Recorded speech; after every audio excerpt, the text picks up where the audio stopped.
Olá, muito bem-vindo ao Conexão Futura. A história do Brasil ainda pode ser contada pelas diversas construções espalhadas pelo país.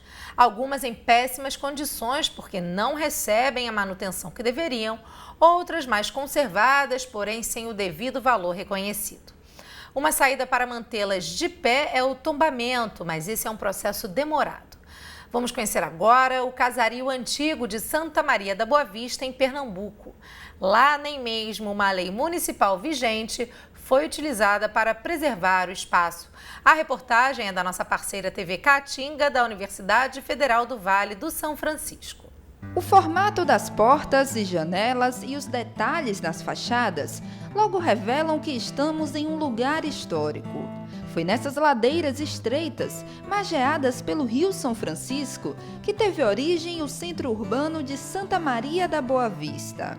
A vila, que surgiu em 1938, abrangia o território que hoje é o município de Petrolina. 70 anos depois, a Vila da Boa Vista, que se desenvolveu a partir das grandes fazendas de gado, foi elevada à categoria de cidade.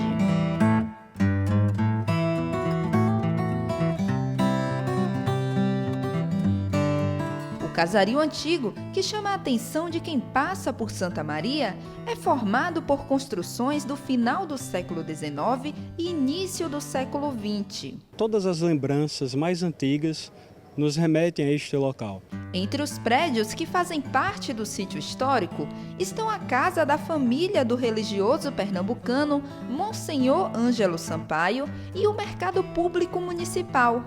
Inaugurado em 1932, esse espaço foi construído para abrigar a feira da cidade, que funcionou neste local até a década de 80. Era aqui onde eram vendidos a farinha, o feijão, a mandioca, a batata doce, a carne, depois de uns anos, as verduras. Passear pelo casario antigo é como fazer uma viagem ao século XX. Não são apenas as fachadas das casas que carregam marcas desse período. Essa bodega aqui, criada junto com a inauguração do mercado público, ainda mantém o balcão, o forro e as prateleiras originais.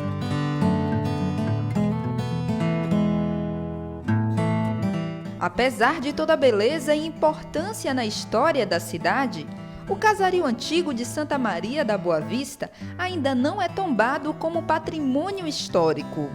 Em meio à paisagem é possível perceber construções mais modernas e casas em que só restam as antigas fachadas, algumas em péssimo estado de conservação. Uma lei que trata sobre a preservação patrimonial foi criada na década de 90 no município, mas nunca saiu do papel. A proposta é retomar a lei que já está em vigor, tentar readaptá-la para uma realidade mais atual, fazer um debate principalmente com a própria comunidade em si, os donos desses casarios, de conversar, dialogar com eles, informar que há uma compreensão de que a gente está tomando o prédio, mas o tombamento não faz referência a isso. Enquanto as ações públicas para a conservação do casario antigo não chegam, a preservação do local é feita pelos moradores da cidade, que reconhecem o valor do lugar e, por isso, ele permanece encantando com seus prédios coloridos e repletos de histórias.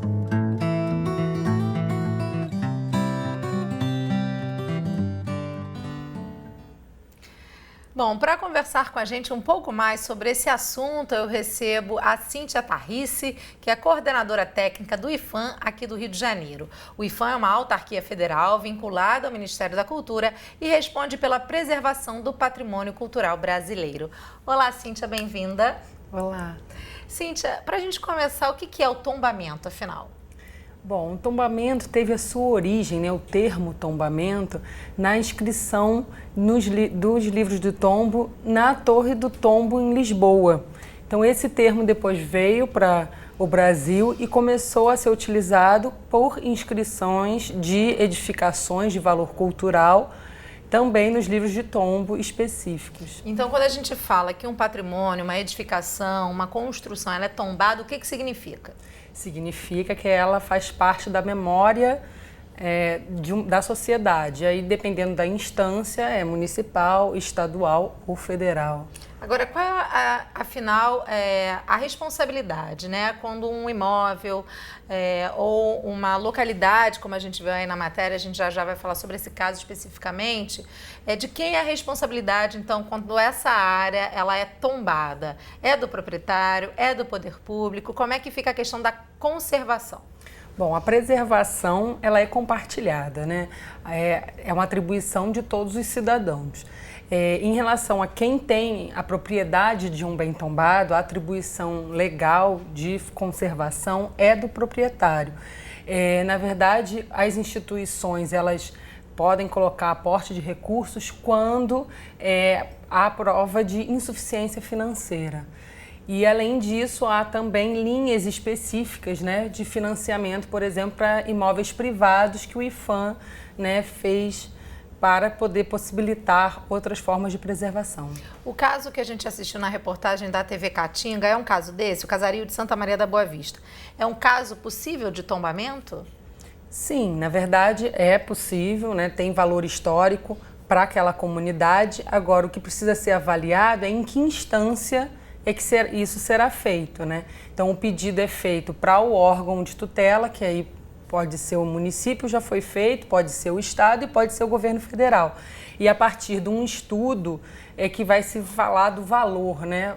Há um valor nacional, há um valor estadual ou há um valor regional? E a partir daí é que a atribuição do valor.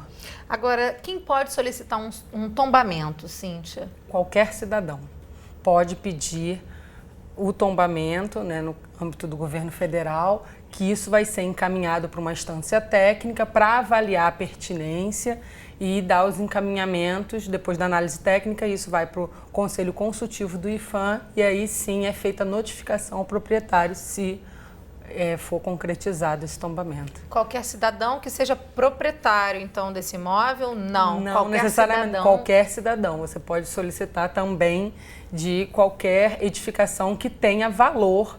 E aí vai depender da instância, mais uma vez, né? A gente percebe no caso da reportagem, então, que é isso, né? Uma mobilização da população sim, local para o tombamento daquela área. Sim. Agora, a gente percebe na reportagem, Cíntia, que é uma área bem grande, né? Não é apenas um prédio, é um conjunto de edificações. O IPHAN também delimita o entorno dessa área a ser tombada? Como é que funciona essa questão? Sim, a gente faz, normalmente, são as delimitações dos conjuntos tombados, e são inúmeros hoje tombados pelo governo federal, e tem as áreas de entorno desses conjuntos que é para poder ter a preservação dessa ambiência, né, que motivou esse tombamento.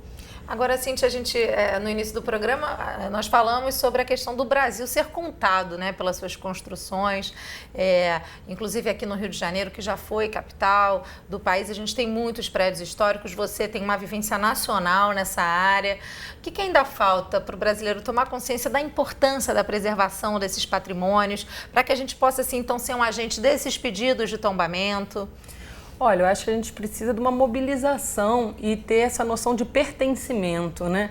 Porque todo bem tombado, o tombamento ele vai ser o ato administrativo que vai atribuir o valor, mas tem que ter o uso, tem que ter esse pertencimento com a população para que, de fato, veja, né, perceba esse valor para a comunidade. E, Cíntia, para a gente finalizar, tem uma questão da fiscalização, né? Após um patrimônio ser tombado, tem então a fiscalização. O IPHAN possui equipes suficientes para fiscalizar esses edifícios, essas construções? Como é que anda essa questão pós-tombamento, né? Os proprietários estão realmente mantendo as construções, preservando? Bom, hoje o quadro técnico do IPHAN está precisando sim, sempre mais, porque tem muitos processos hoje em curso. Então, quanto mais bens tombados, a gente vai precisando ampliar, né, o quadro para poder fiscalizar isso. Mas a fiscalização ela é feita muito no sentido de atender ao proprietário e ver quais são as necessidades e como podemos conjugar, né, as necessidades do proprietário com a preservação desse bem tombado. Muito bacana, Cíntia, eu queria agradecer a sua presença e eu quero dar uma dica para você que está em casa. Se você se interessou, quer saber mais então sobre a questão de tombamento e preservação de patrimônios históricos, a gente vai deixar para você aí o portal do IPHAN, portal.iphan.gov.br. Aqui eu já deixei aberta a aba de perguntas frequentes com as principais dúvidas aí que cercam esse assunto que é tão importante, como a Cíntia falou, da questão do pertencimento da sociedade, a preservação da nossa história e da memória do Brasil. Obrigada, viu, Cíntia? Foi um prazer. Prazer. Na próxima entrada, vamos falar sobre hanseníase, uma doença que ainda inspira atenção no Brasil. E você, claro, não pode perder esse bate-papo. A gente volta daqui a pouco, então, com mais Conexão Futura. Até já!